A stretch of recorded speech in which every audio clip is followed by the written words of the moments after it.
Assalamualaikum warahmatullahi wabarakatuh. Hello everyone, my name is Indah Nur Capitri. Today I'm going to talk about some English learning methods that can make the learning process more fun and interesting. Alright, let's get started. Effective methods of teaching English in the modern era. First, let's start with the background. Learning English is one of the most essential skills in today's global era. English is not only used as a school subject, but also as a tool for communication, technology, education, and international cooperation. Therefore, teachers must choose effective learning methods to make students more active, motivated, and confident in using English. In the past, English learning was often focused only on grammar and memorization. However, modern education emphasizes communication, creativity, collaboration, and critical thinking. This means that teachers should apply various methods that encourage students to participate, interact, and learn through real experiences. There are many approaches that can be used, but in this video we will discuss 5 effective methods in teaching English that are commonly used today. The first one is communicative language teaching. The second one is task-based language teaching. The third one is collaborative learning. The fourth one is total physical response. And the last one is blended learning. Alright, let's start with the first method, which is communicative language teaching or CLT. Communicative language teaching focuses on helping students use English in real communication rather than just learning grammar or vocabulary. The goal is for learners to express meaning and communicate effectively in authentic situations. Main principles: language is learned through communication, not by memorization. The teacher acts as a facilitator, not the main source of knowledge. Errors are seen as a natural part of learning, and classroom activities emphasize interaction and real-life use of the language. Next, we also have example activities. The first one is role play. Students act as a waiter and customer in a restaurant using English only. The second one is interviews, pair work where students ask about hobbies, daily routines, or family. And the third one is class discussions. Example topic: so students wear uniforms.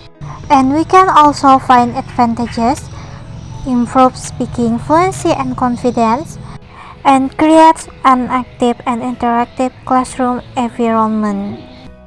Next, let's move on to the second method, which is task-based language teaching or TBLT. Task-based language teaching emphasizes learning English through completing meaningful tasks. Instead of studying grammar first, students use the language directly to achieve a communicative goal. Here we have typical stages. The first one is pre-text. The teacher introduces the topic and explains the text. The second one is task. Students complete the task in groups using English. And the third one is post-task. Students reflect and discuss the language they use, followed by grammar focus if needed. Next, we also have example activities. Creating an English tourism brochure about a local destination, writing and presenting a formal email to invite someone to an event, and planning a class project or event using English. And we can also find advantages: promotes critical thinking and creativity, students learn language in real context, encourages teamwork and authentic communication. Next, let's move on to the third method, which is collaborative learning. Collaborative learning is a method where students work together in small groups to complete learning tasks. It encourages them to share knowledge, help each other, and build communication and social skills in English. Here we have main principles: Learning happens through cooperation, not competition. Each member has a role and responsibility. The teacher acts as a guide and monitor, not a lecturer.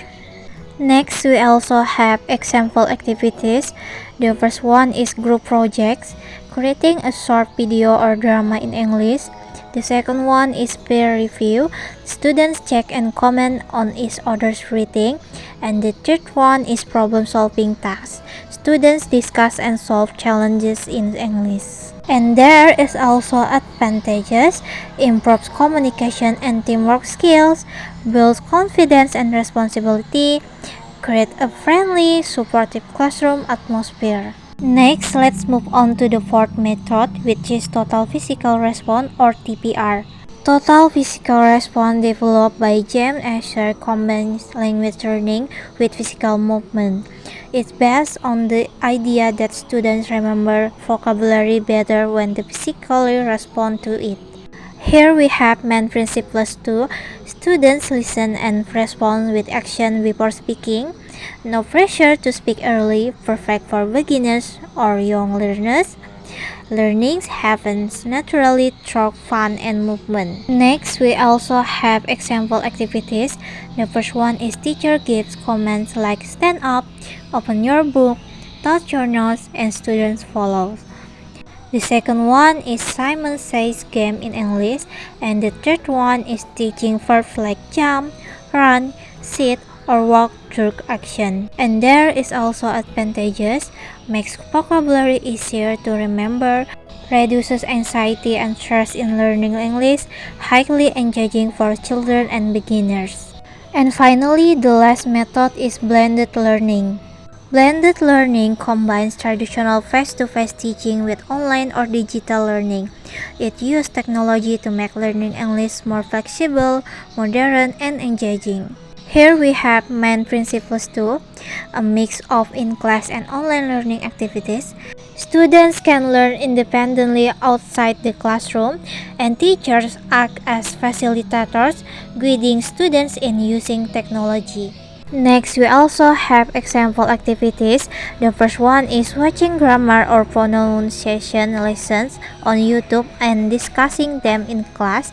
The second one is playing online quiz game like Kahoot or quizzes for vocabulary review.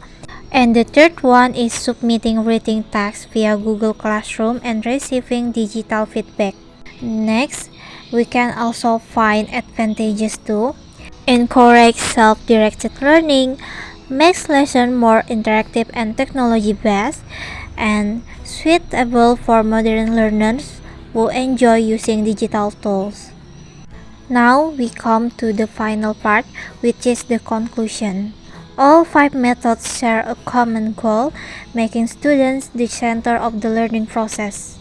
In modern English teaching, the teacher is no longer just the source of knowledge but a facilitator who guides, motivates, and supports students in using English meaningfully. By combining communication, collaboration, creativity, and technology, these methods help learners develop their English skills naturally and confidently. Well, that's all I can share for today. I hope this knowledge will be useful for all of us. I'm sorry if there were any mistakes while I was speaking, and I realized that my English is not perfect yet. Thank you so much for watching and listening. Wassalamualaikum warahmatullahi wabarakatuh.